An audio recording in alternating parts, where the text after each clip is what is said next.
Step 8. Skillful concentration. Skillful concentration is the last essential step on the Buddha's path to happiness. When the mind is serene, peaceful and concentrated, the hindrances that block our happiness do not arise. Moreover, when we sit in meditation, we are able to focus our concentrated mind on the mental objects that arise with consciousness. Concentration helps us pierce right through the superficial appearance of these objects to a clear perception of their impermanence, the dissatisfaction they bring, and their lack of a permanent or unchanging self or identity. With skilled concentration, our meditation practice accelerates and we make rapid progress on the Buddha's path. Generally, when we say that someone is concentrating, we can mean anything from being engrossed in a television show to strategizing in a chess game to plotting a crime. But the concentration the Buddha taught as part of his Eightfold Path has three special characteristics. It is always wholesome, it goes into very deep and powerful levels of one-pointed focus, and it incorporates the use of mindfulness to develop wisdom.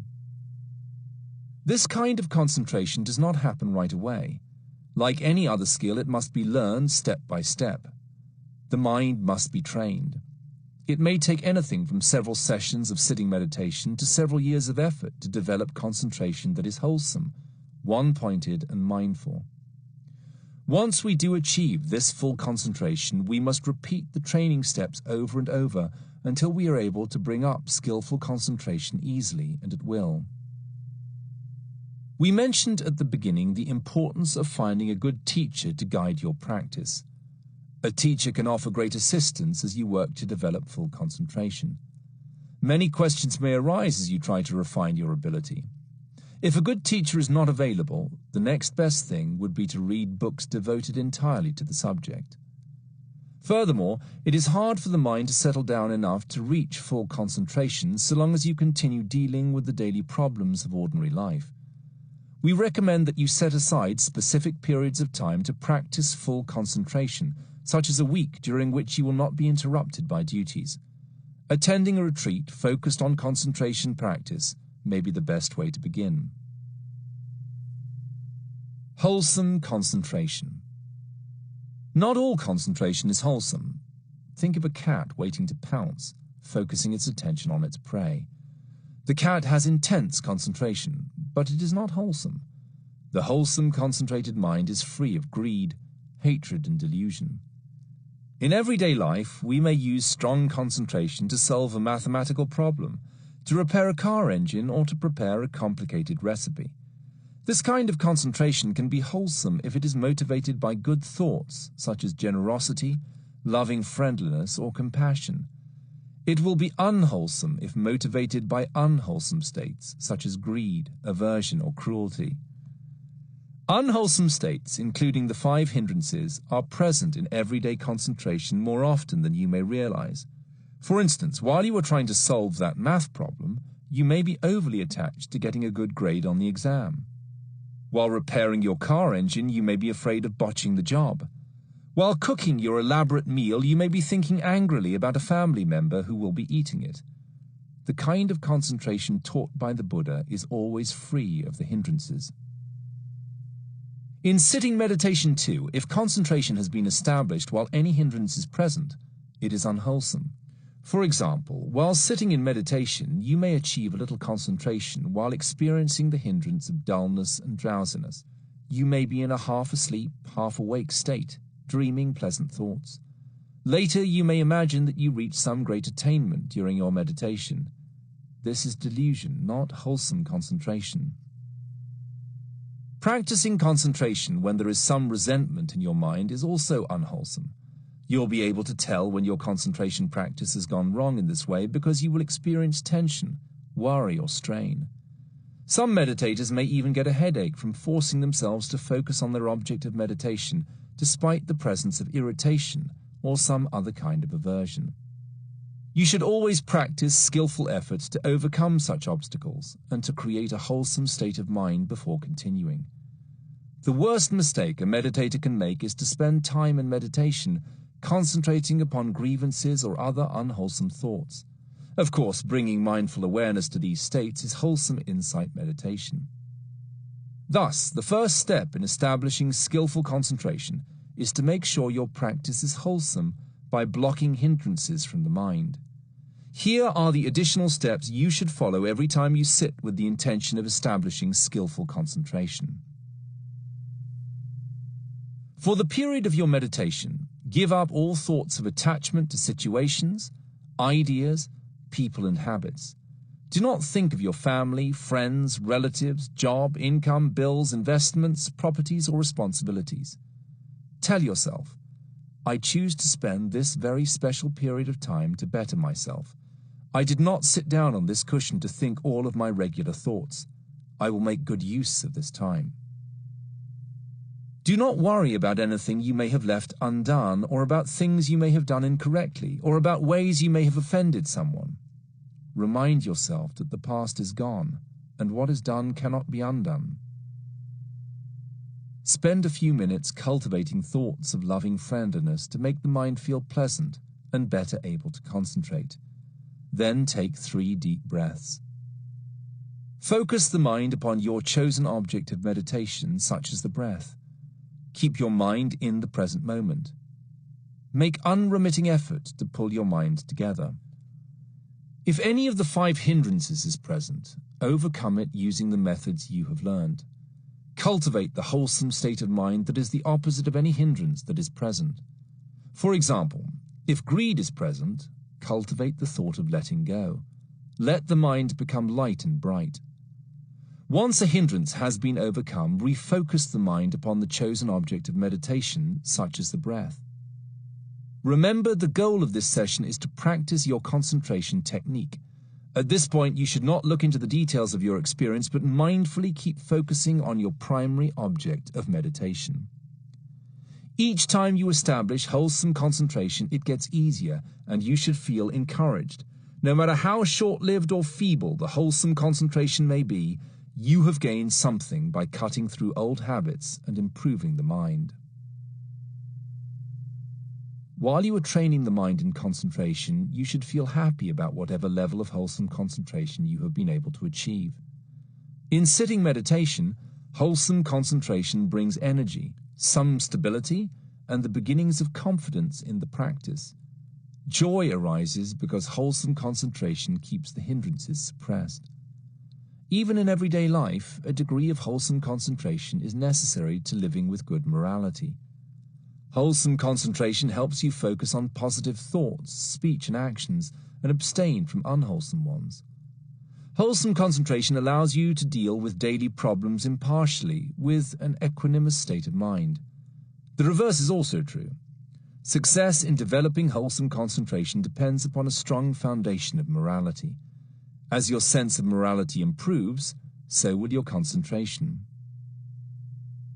The concentration we have been talking about up to now is what we might call ordinary wholesome concentration.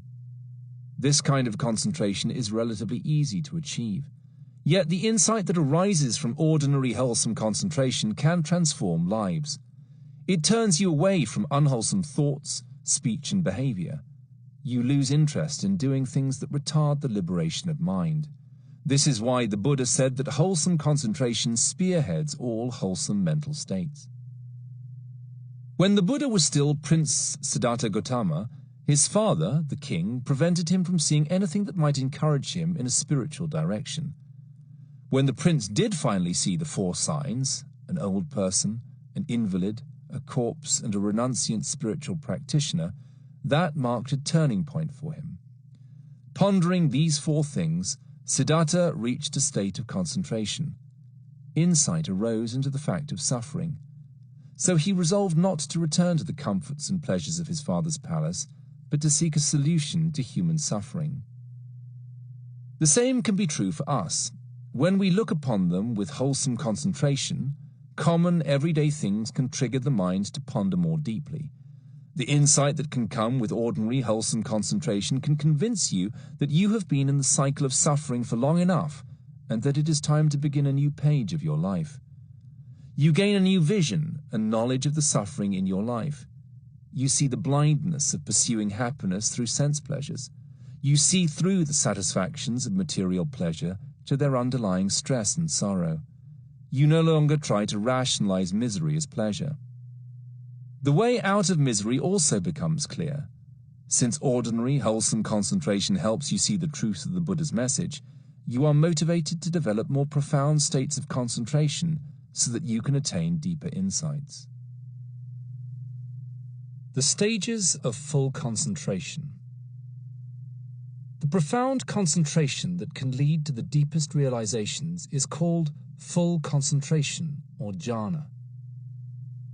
Full concentration is always wholesome and possesses one-pointed, undistracted focus. Note, however, that full concentration is not yet skillful concentration unless mindfulness is present. With full concentration, your progress toward enlightenment is accelerated.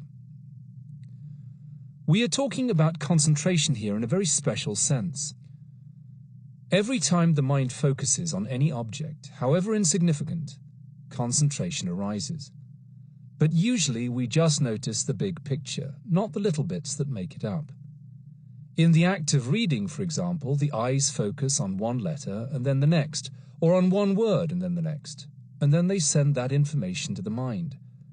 But we do not read letter by letter or even word by word. The mind is so quick and its ability to concentrate so powerful that we take in whole lines or sentences. If we slow the process down, we can become aware of each tiny moment of concentration. The goal of concentration practice is to sustain awareness so that concentration flows into each succeeding moment of mind, consecutively, without gaps. This level of awareness is difficult, however. A moment of mind is so small that it is almost unimaginable.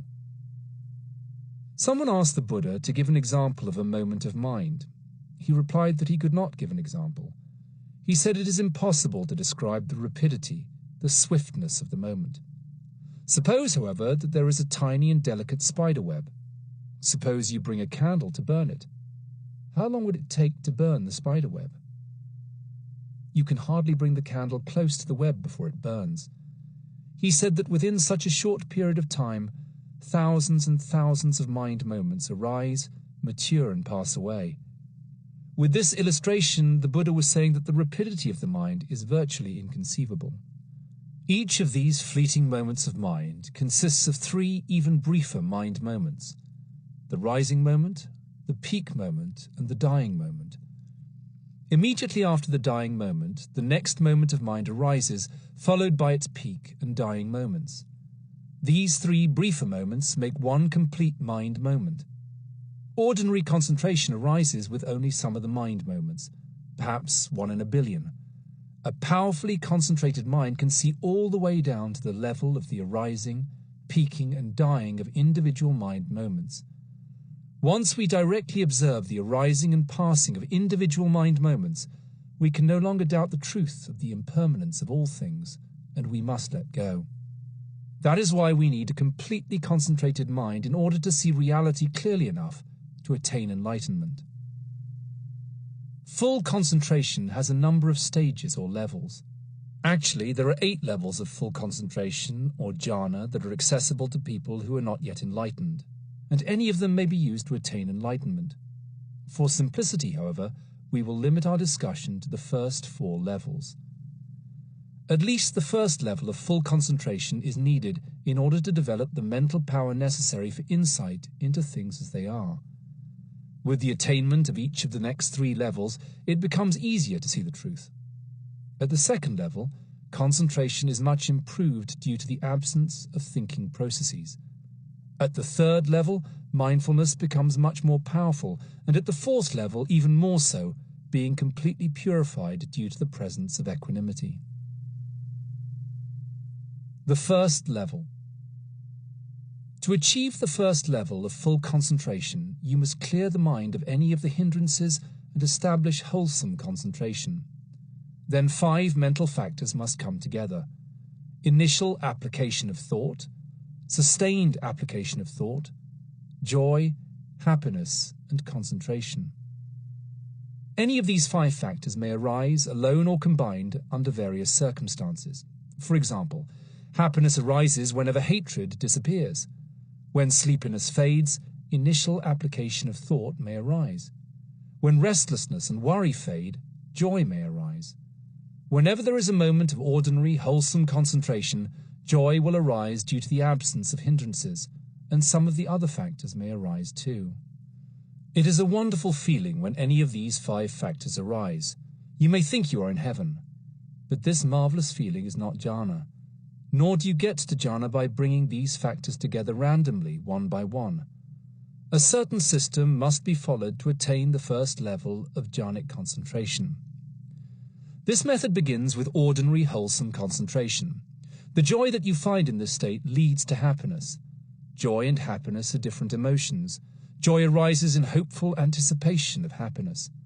Happiness arises out of contentment when one's hopes have been fulfilled. Here's an analogy that can help distinguish between joy and happiness. You are walking in a desert. There's no water or trees or shade, just sand. On and on you walk, tired and thirsty.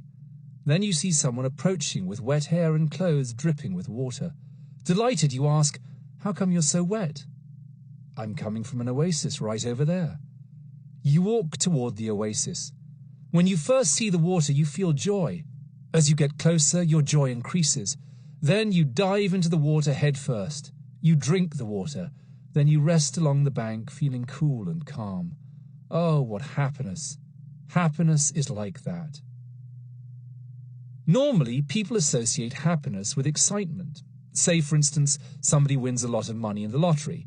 That person will express excitement by kissing, hugging, crying, jumping up and down. That person thinks, "I am so happy." But this feeling is not true happiness. It is excitement. When true happiness arises, excitement disappears, and you feel relaxed and peaceful. True happiness leads to tranquility. As the mind calms down, it naturally becomes more concentrated. As your concentration deepens, you can proceed to train the mind toward full concentration with these next steps. Keep the mind steadily focused upon the breath or another object of meditation. Do not at this point turn to examine other objects as they arise, such as sounds or thoughts. Let go of whatever comes up and return to the breath. Do this over and over until the mind loses interest in all other things and stays with the object. Eventually the breath or other chosen object seems to fade and is replaced by a memorized impression of it. That mental image or feeling, called the sign of concentration, becomes your new object of meditation, and you stay with it. When that mental image also fades and the mind concentrates upon itself, you have reached the first level of full concentration. How does this come about? As wholesome concentration deepens, the mind gradually loses interest in other things and stays with the object of meditation, such as the breath. As you continue to focus on this object, it becomes so subtle that you do not notice it at all. But at the place of focus, such as the tip of the nostril, the memory of the breath or other object of meditation continues. This memory turns into a very pleasant sensation called the sign of concentration. This sign may appear as a visual image, perhaps like a light, or as some other sensation, such as soft touch. Exactly how this mental image appears is a very individual thing. When you develop the sign, however it appears, stay with it. Use the same image each time you meditate. Do not tell anyone else your sign. Everybody's sign is different, and you will just make others confused. At the beginning of your practice, your inhalation and exhalation were the object of your meditation. Now you have the sign as the object of meditation. The Buddha urged his monks to practice, develop, and fix the sign. Practice achieving the sign of concentration many times until you gain full control of it, so that whenever you want to experience it, the sign is available and you can unite your mind with it. When it first appears in your practice, the sign of concentration appears to be static. Thus, concentration can arise based on it. But as you pay total attention to the sign, you begin to see that the sign itself is changing every moment. Eventually, like all other conditioned phenomena, the sign itself fades away. When the sign also disappears, The mind has no object but itself to focus on, so the mind becomes concentrated within itself. In this moment, initial application of thought briefly occurs. This is the beginning of wholesome one-pointedness of mind. When initial application of thought is sustained for a few seconds, sustained application of thought can arise. Now the mind stays steadily on the object.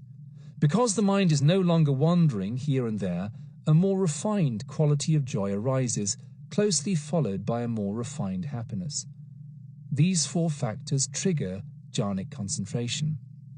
Now the 5 factors of the first level of concentration or jhana, initial application of thought, sustained application of thought, joy, happiness and concentration, are functioning together as a unit. People often ask me, how do I know whether I have attained the first level of jhana? The answer is simple. As we said earlier, only when all 5 factors are functioning in unison can you say that you have attained the first stage of full concentration, or jhana. Imagine that you are looking for a rainbow. Before you find one, you may see a red color here, or you may see green or blue colors over there, or some color combinations. They may be very beautiful, wonderful colors, but that is not the phenomenon of a rainbow. Until you have the right conditions of sunlight reflecting on the clouds, causing a prism to appear with all the colors lining up in the way that they must, you do not have a rainbow. Similarly, until the conditions come together and all of the 5 jhanic factors line up, you do not have full concentration. Some people have the idea that the concentrated mind becomes blank. They imagine the mind of the meditator to be without feeling, just resting there like a stone. Nothing could be further from the truth. The mind in full concentration is not static, but dynamic. In first jhana, the mind has the following dynamic qualities. Equanimity, a balanced, neither painful nor pleasant feeling. Tranquility, lack of concern with anything in the world, such as politics or your emotions. One-pointedness, the mental factors of contact, feeling, perception, volition, and life force. Zeal, decision, energy, and attention. The mind concentrated within itself has great dynamic power. Like a whirlpool, it gathers ever greater force by focusing in on itself and creating a powerful vortex. This great power is called the force of concentration. Think, for example, of hydroelectric power. When a large amount of water is forced through a small opening, the force of the concentrated water is so powerful that it can move turbines with enough force to light up a city. Yet when the water is not focused upon an outer object, its power is gathered to itself. Similarly, when the mind has no distraction to cause it to focus on some outer or inner object, it gathers its force in on itself. Then the mind is like water forced through a small opening. Its force of concentration is so great that it can directly observe impermanence at the most minute, fundamental, subatomic level of body and mind. Full concentration is a wholesome state of such one-pointedness of mind. This dynamic concentration is not the same as being glued to the object of meditation. That would be attachment, which would make the mind waver. Full concentration is not the mind uniting with the object. It is the mind uniting with itself. The object is merely used as a springboard into the mind. If the mind gets stuck on an object, that is not wholesome. It is concentration with attachment. Unfortunately, that is the kind of concentration some meditators practice, but it cannot bring liberation. When you attain the first level of concentration for the first time, you are so suffused with joy and happiness that these positive states feel like an integral part of your body. They are like bath salts that dissolve so thoroughly into the bath water that you can no longer separate the salts from the water. Similarly, when your entire body is fully charged with joy and happiness, you cannot separate your sense of body from those feelings. Your feeling of peace is so great that you wish to stay in this state of concentration forever. The second level.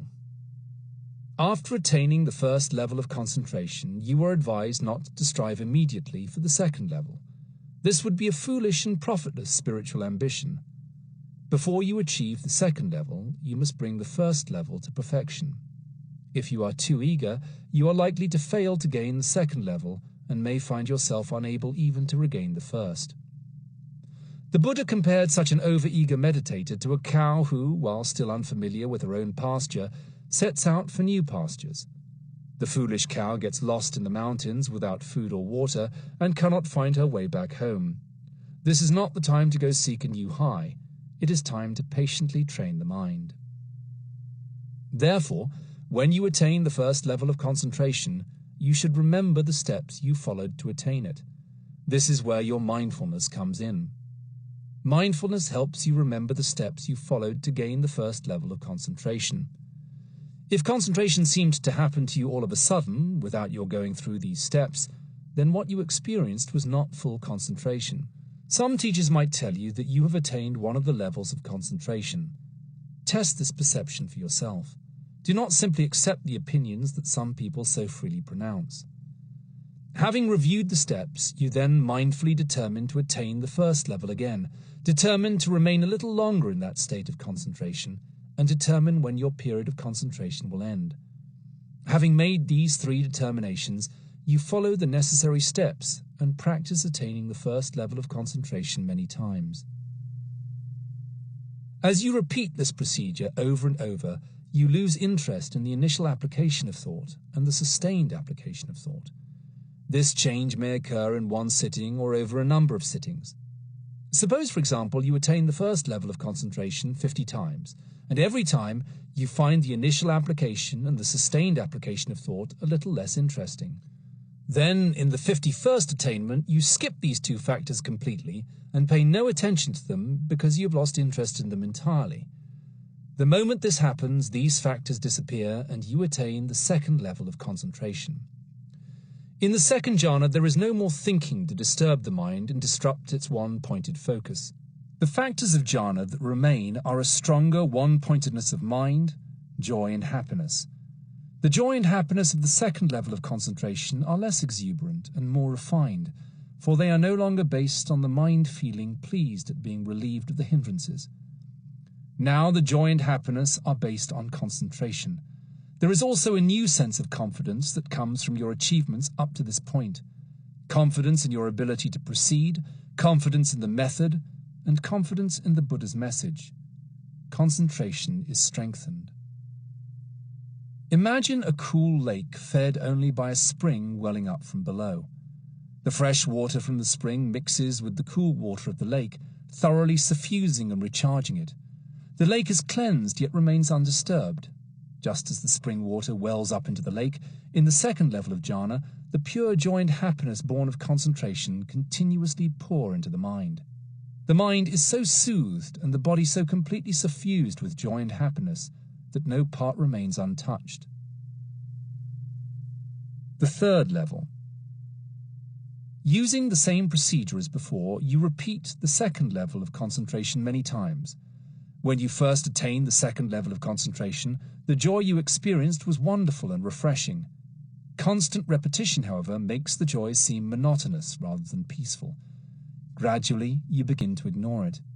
As you ignore the factor of joy, it gradually fades away. The moment joy fades from your mind, you have attained the third level of concentration. Equanimity becomes stronger, and so does concentration.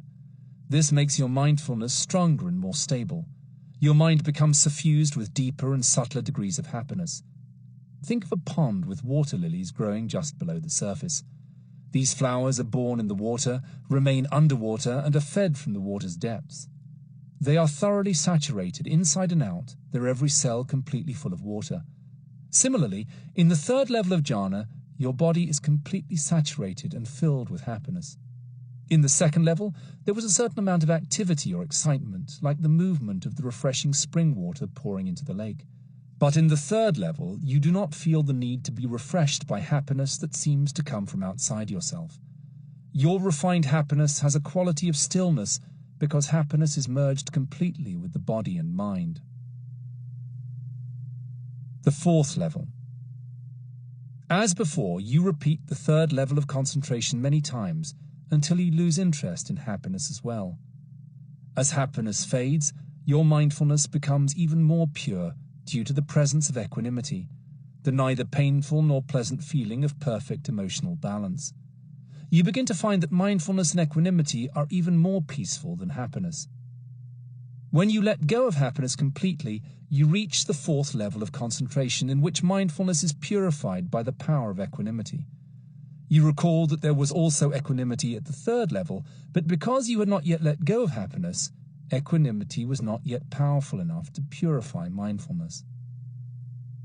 At the fourth level of concentration, the mind is completely quiet, tranquil and stable. Because all negative mind states have been suppressed, the mind is imperturbable. The mental purity and clarity suffusing your body is like a soft, pure white cloth gently wrapped around you. The cloth is so pure and so gentle that you can barely feel it, but it protects you from insects, heat, wind, and cold. Similarly, when the mind is pure and clear, nothing can shake it into grasping or aversion. It remains equanimous.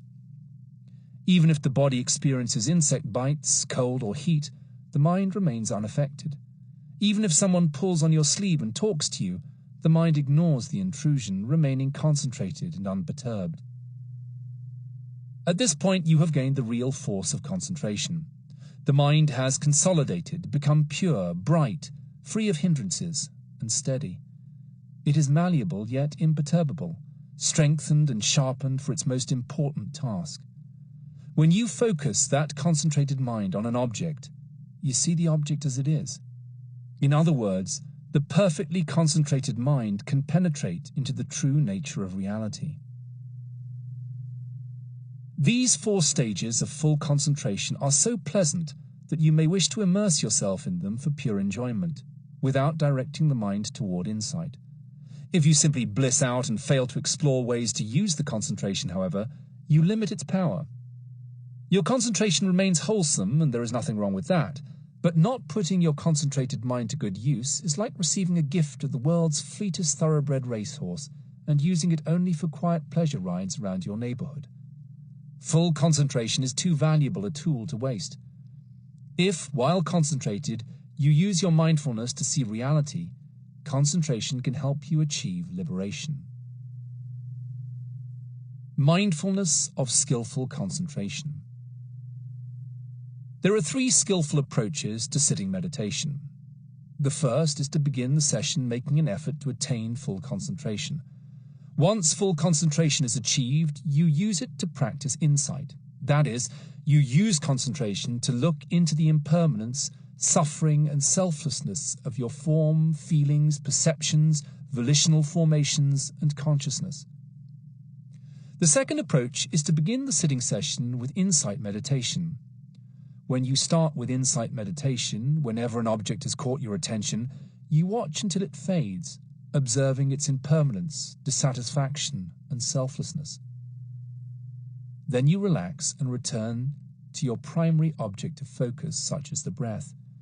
Each time you return to the breath, your concentration deepens. If any hindrance arises, you overcome it, and this also deepens your concentration.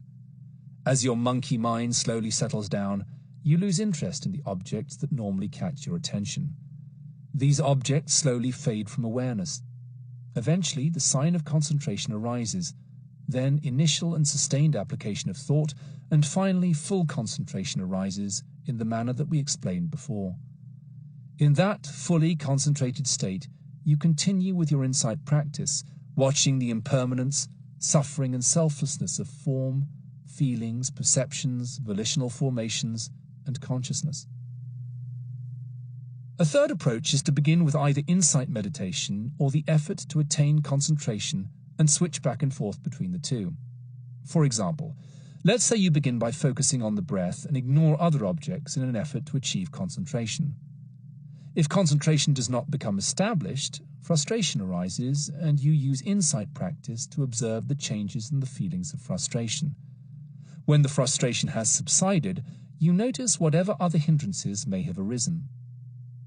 Once the mind has steadied, you return to deeper focus, ignoring objects as they arise, again making the effort to achieve full concentration. Thus, in this third approach, concentration and mindfulness act as a team, gradually deepening your concentration and sharpening your insight. Eventually, one day, when insight is nearly complete in its ability to see, and concentration is nearly full, they unite. Thus, regardless of how you begin your sitting sessions, mindfulness and concentration, used skillfully, eventually merge and work together.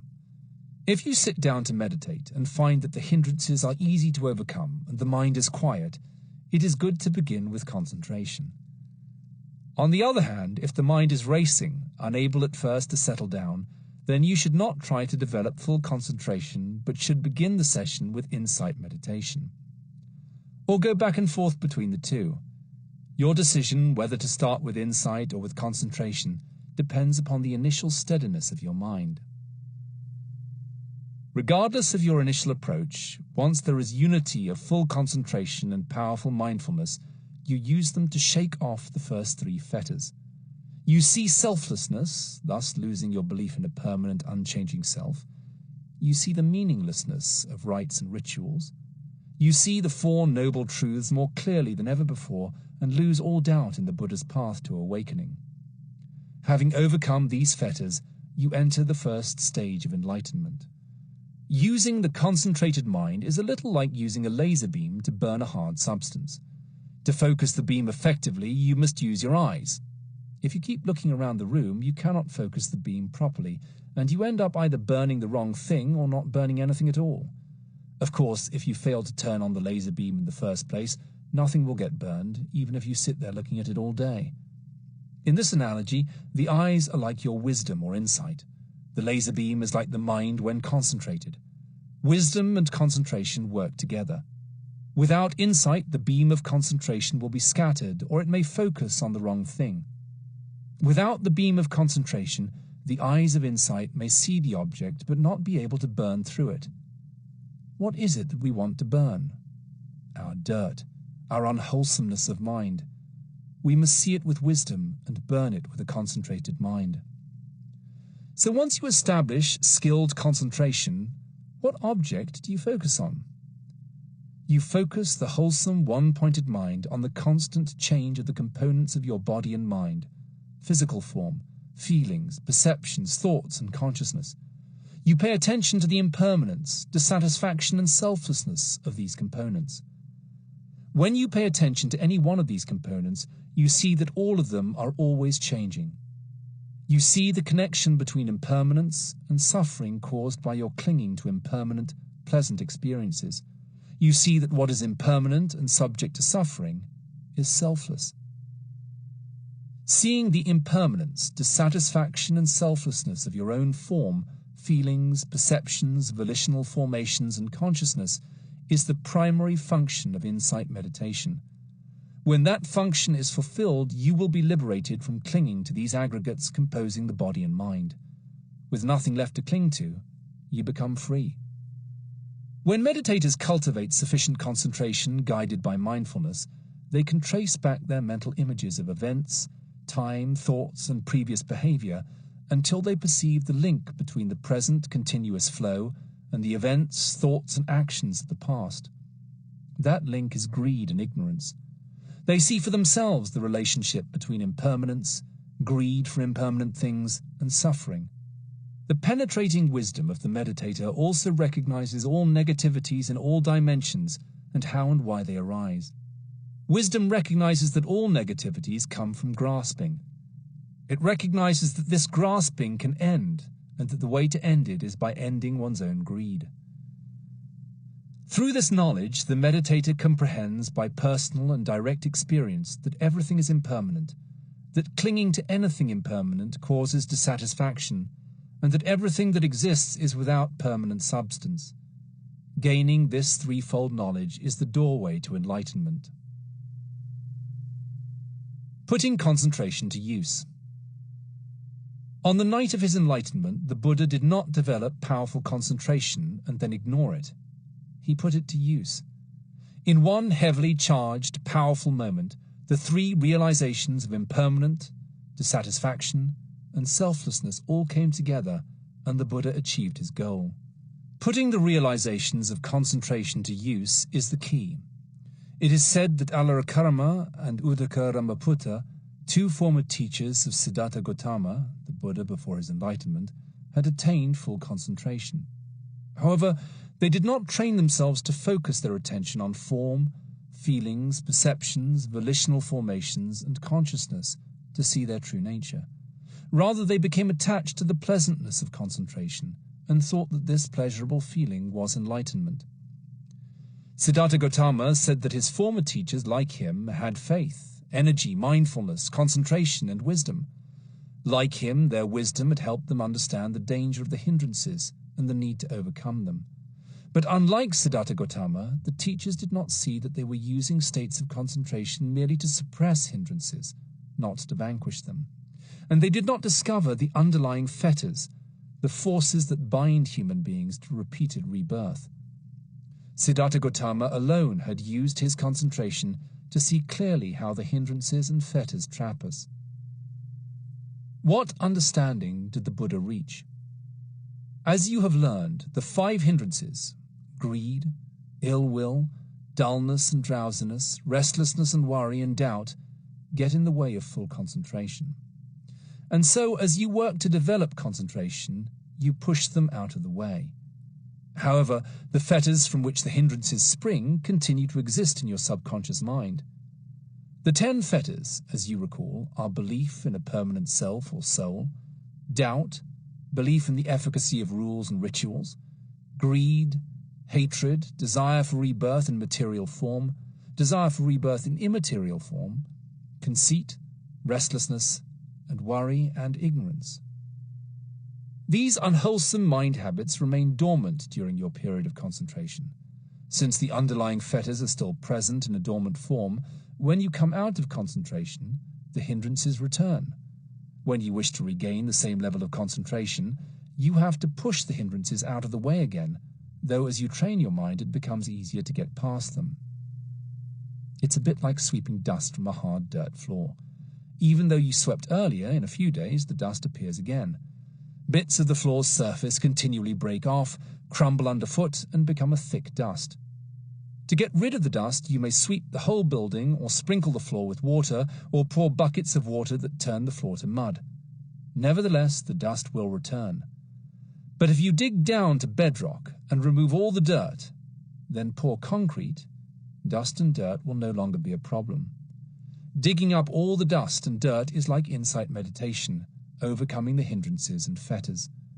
Pouring concrete represents entering into enlightenment, making the mind firm, unmovable by worldly vicissitudes.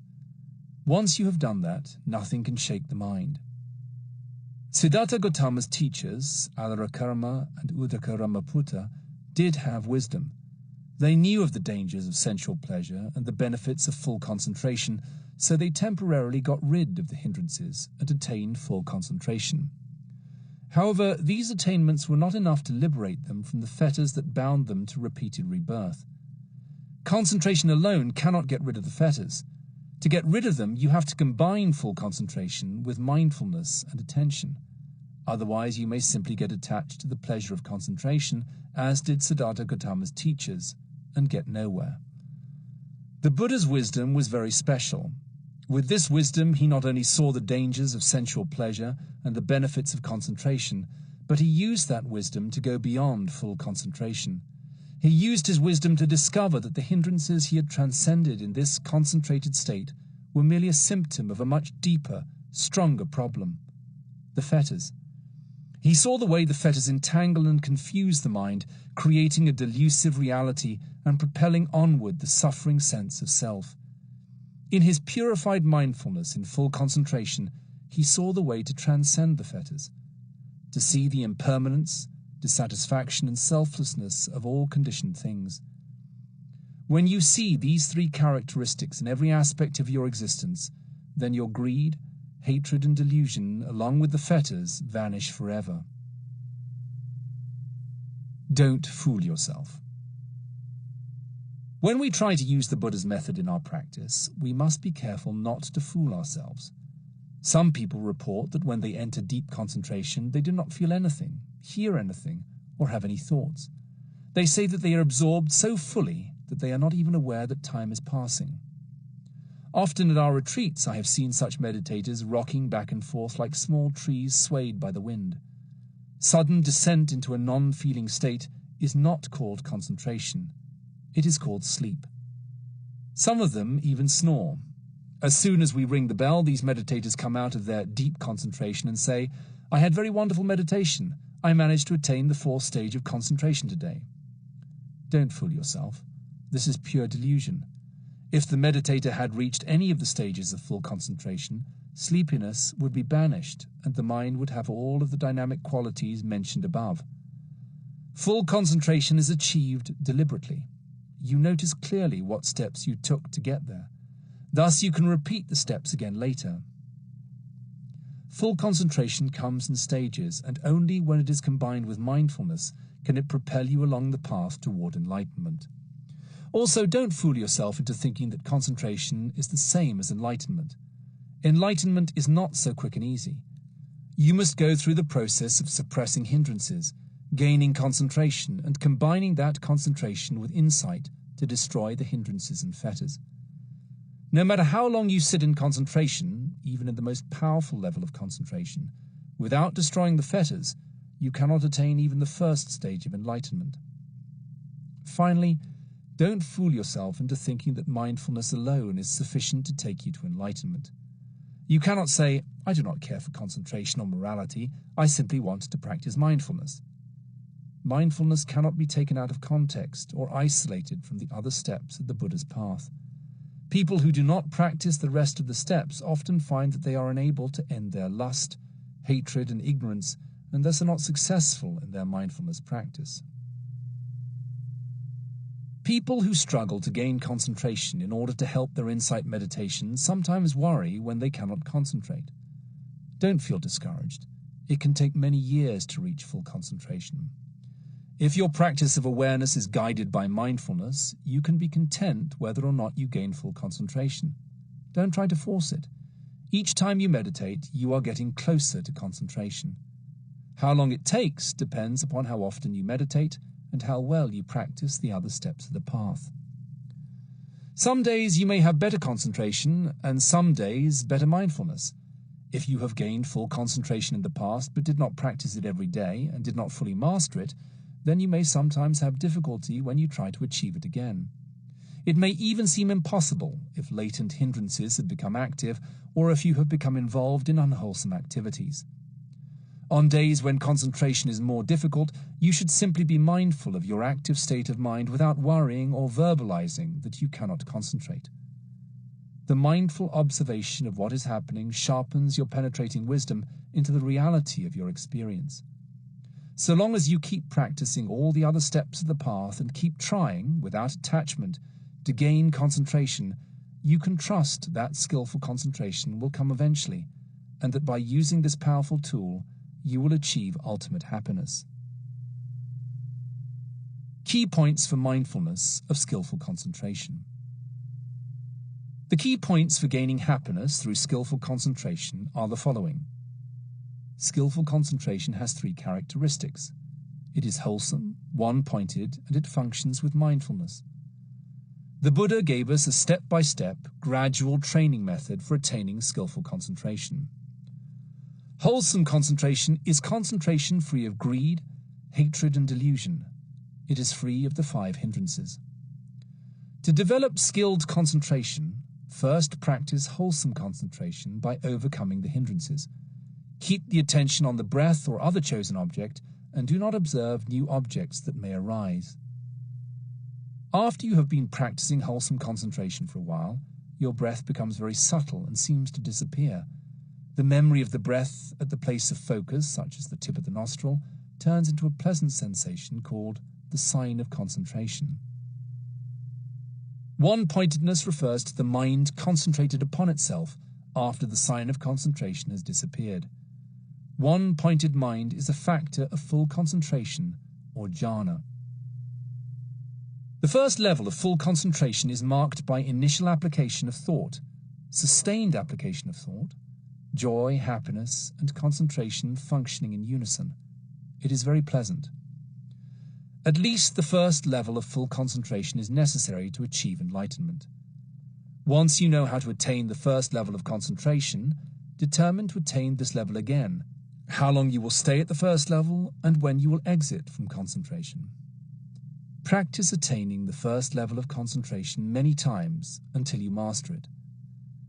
The second level of concentration arises when you have attained the first level so many times that you lose interest in the initial and sustained application of thought and cause these applications of thought to disappear by ignoring them. The third level of concentration occurs when frequent repetition of the second level causes the mind to lose interest in the joy of concentration. As joy fades away, happiness is refined and deepened, and mindfulness and equanimity become more prominent. The fourth level of concentration arises when you lose interest in happiness, and your mindfulness becomes purified by deep equanimity. In full concentration, the mind is full of wholesome and powerful dynamic qualities, not inert like a stone or like someone who is asleep. Full concentration gives the quality and strength needed for insight meditation practice. No matter how long you remain in the most powerful level of full concentration, that alone will not bring enlightenment. To achieve enlightenment, you must remove the fetters.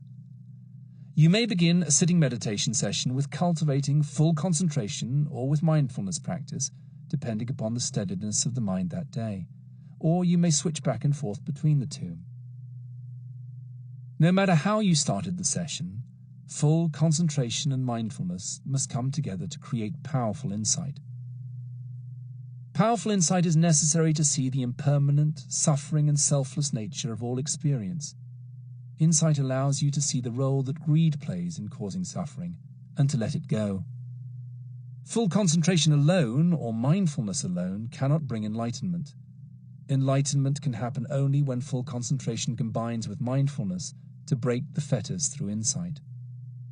It can take a few days or many years to reach full concentration. Don't be discouraged if it comes slowly, and don't try to force it.